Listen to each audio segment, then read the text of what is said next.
this is how the margins are, but analysts believe the margins are way below what Infosys is, and Infosys says that the deal will be EPS accretive in 18 months' time. So we will have to wait and watch about the profitability, how the company can improve the profitability of Lodestone. But at the moment, it's a positive. It helps Infosys in utilizing partial cash that's sitting on its book.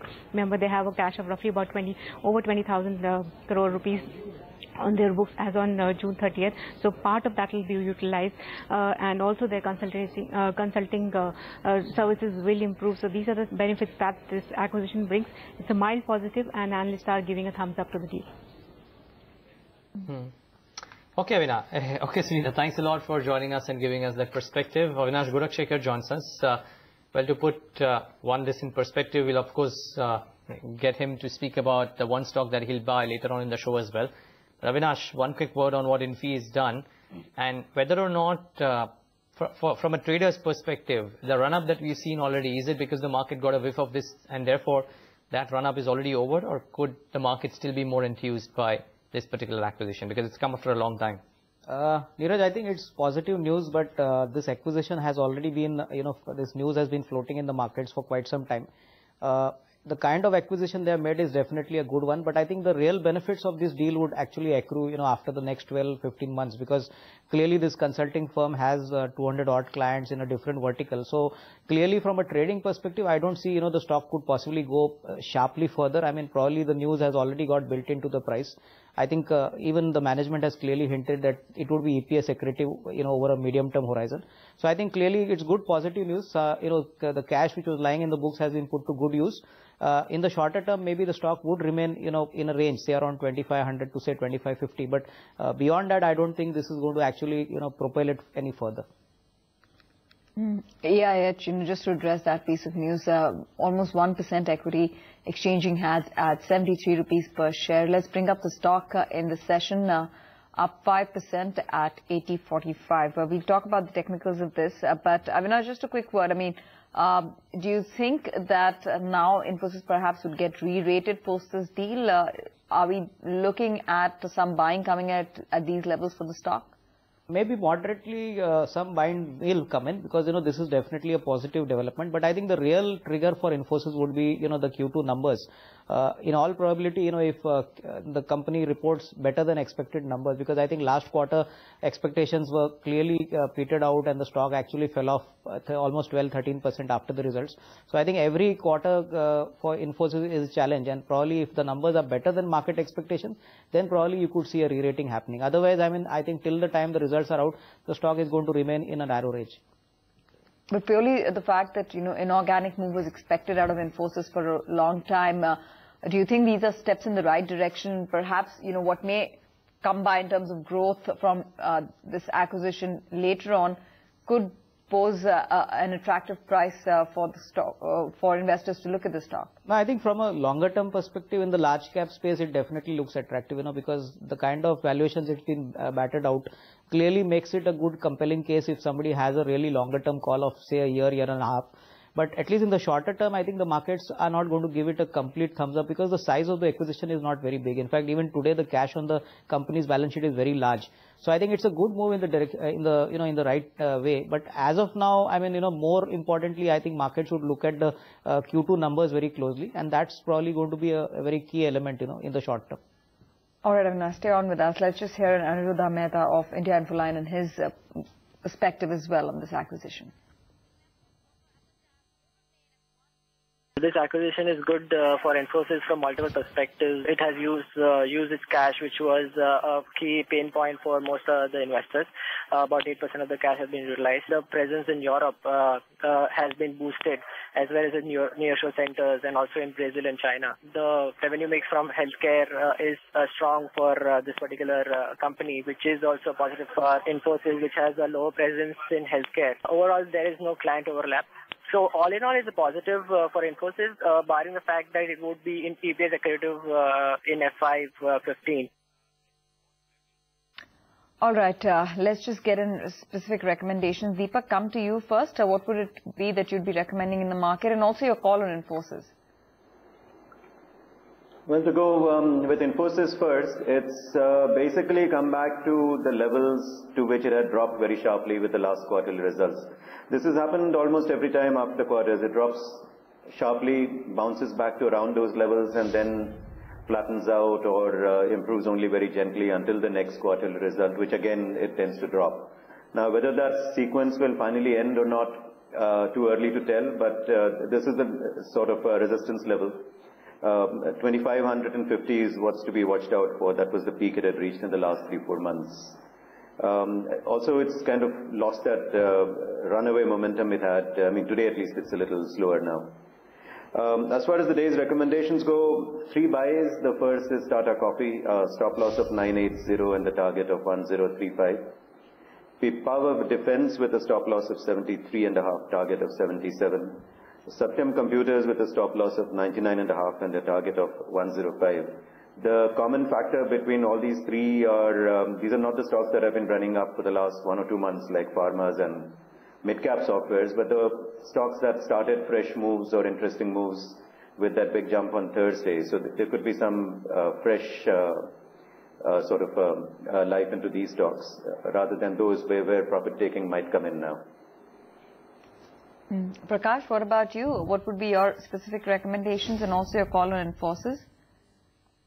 As far as Infosys is concerned, Infosys has structurally been positive, but it's facing a stiff resistance closer to these levels of around 2,530. So we had a target of 2530, 2540 on the upside that's been achieved. A bit difficult crossing this unless it comes down, consolidates, and takes a fresh move. So far, I feel that it is getting tired in the upper regions. So some kind of profit booking in Infosys is expected. As far as my 3 calls are concerned, I'm cautiously optimistic but cautious. Bharti Airtel looks good to me so far. I could consider buying as long as I was stop below 255 on the upside. A target of 265 is possible. Needs a push. If we get that, reaches 265. Second stock is a good momentum push. Is Century Textile, looks good, can climb to levels closer to 345, 350 zones the days to come. Add a strict stop below 330 and trade long. And third is Hindustan Unilever, looks to be getting tired in the upper regions. I would like to short it. Have a stop above 542 and let it slide down to levels closer to 525. So it's 1 shot, 2 longs. All right, gentlemen, stay on with us. We head into a short break, but when we come back, I'll get you more perspective. 1 stock to buy, as always, slated on the show.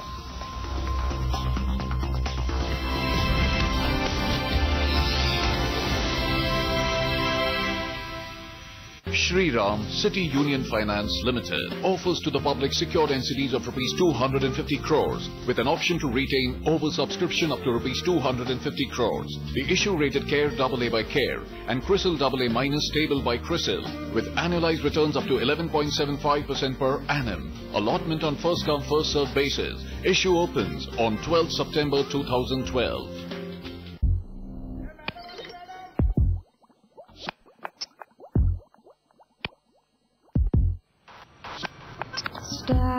मारा तो डरना क्या थोड़ा hero बना तो डरना क्या ओ glamour ही है कोई चोरी नहीं है जरा फिल्मी बना तो डरना क्या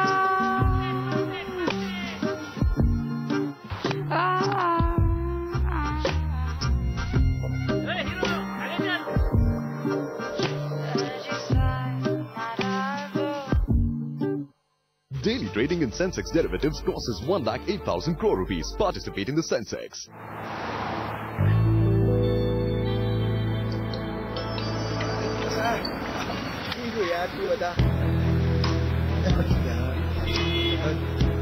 क्या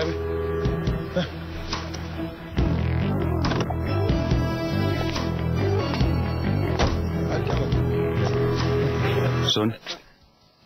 हाँ बोल। तू दयाल बाबू का बेटा है? कौन दयाल बाबू?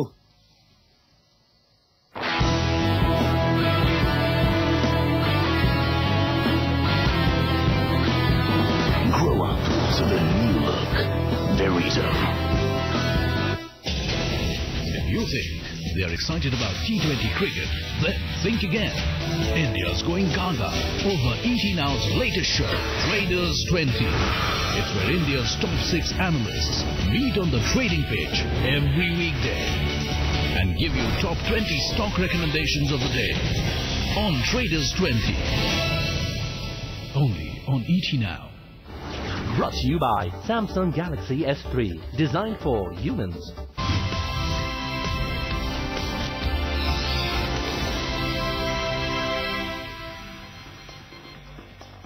Okay, back with hot stocks, and let's talk about some stocks which may do very well over the medium term. The market mood probably provides you an opportunity to enter into or make investments into one key stock that you may want to buy, and that's what we aim to do, not necessarily from the large cap space, but ideally some mid caps which are showing some good traction. In today's feature on One Stock to Buy, we speak to Avinnash Gorakssakar, founder and director of MoneyInvestments.in, who joins us on the show. And Avinnash, you like Amara Raja batteries, if I'm not wrong. Explain the rationale. One, it is not the market leader. Two, this is at a time when the stock, if I look at it, and if I'm not wrong, if you bring up the 1 year chart, has gained almost 100% over the last 12 months. So it is not a leader which is trading at some new highs, gain 100%. Why now? Neeraj, if you see the business model which Amara Raja has created, it's now the second largest player after Exide Industries, which is the market leader in the battery segment. Clearly, Amara Raja has performed consistently over the last 6 years. In fact, just to put a point right, is that in terms of its competitor Exide, from 2006 to 2012, these 6 years they have actually multiplied their revenues 6 times. Where if you look at Exide, on the other hand, it's operating in the same segments, it's multiplied its top line by 3 times. On the EBITDA margin front, Amara has definitely not done that well as compared to Exide, but at least in the quarter 1, it has surprised most of the market analysts by putting up a record EBITDA margin of 17%, and clearly the management has now been very confident in saying that they will be maintaining these EBITDA margins over the next couple of quarters. In terms of top line growth also, this company has never been aggressive. In fact, they've always been conservative in giving out numbers. So they're looking at 17-18% growth in top line this year.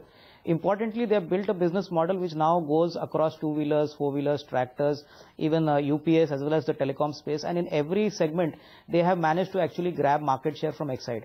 So clearly, what was maybe a laggard compared to Exide a few years back, in the next few years, my sense is with the kind of capacity creation they are going to put up, they are looking at a 230 crore capex plan over the next 12-15 months, again funded entirely out of accruals. Again, like Exide, this company is purely generating very healthy ROEs of roughly about 30-odd%, return on capital employed of around 27-29%, again consistent over the last 2 to 3 years, and again completely zero debt. So with a small equity base of 17 crores and with the kind of traction shown in the quarter 1, my guess is that probably the re-rating which has happened already could possibly get a further boost, provided it shows this kind of growth for a couple of more quarters, and earnings are going to be extremely strong. In fact, currently we are looking at 33, and probably FY14 it could be about 40 rupees plus. So you are getting a stock at roughly 10 times FY14 numbers, which probably would start getting discounted by September end. So I think in all probability this is a good stock, although it's run up, I do agree. Another 50-60 rupees comfortably over the next 6-8 months is very much possible, and although in percentage gains it may not look great, I think my sense is this could possibly continue, provided the earnings momentum traction goes on strong. So I think clearly investors who have a 6 to 8 month horizon should look upon it as a good portfolio opportunity. Fair enough, but from a comparison of peers for Amara Raja, you can still get some stocks at a cheaper value. Wouldn't you want to look at them at this point? Aside of Amara Raja, even Exide Industries has had a good run. I would say that I think clearly Exide in the last couple of quarters the numbers have not been all that great. In fact, there has been margin pressure. In fact, in the Q1 also, if one analyzes the numbers for Exide, I think profits were more or less flattish.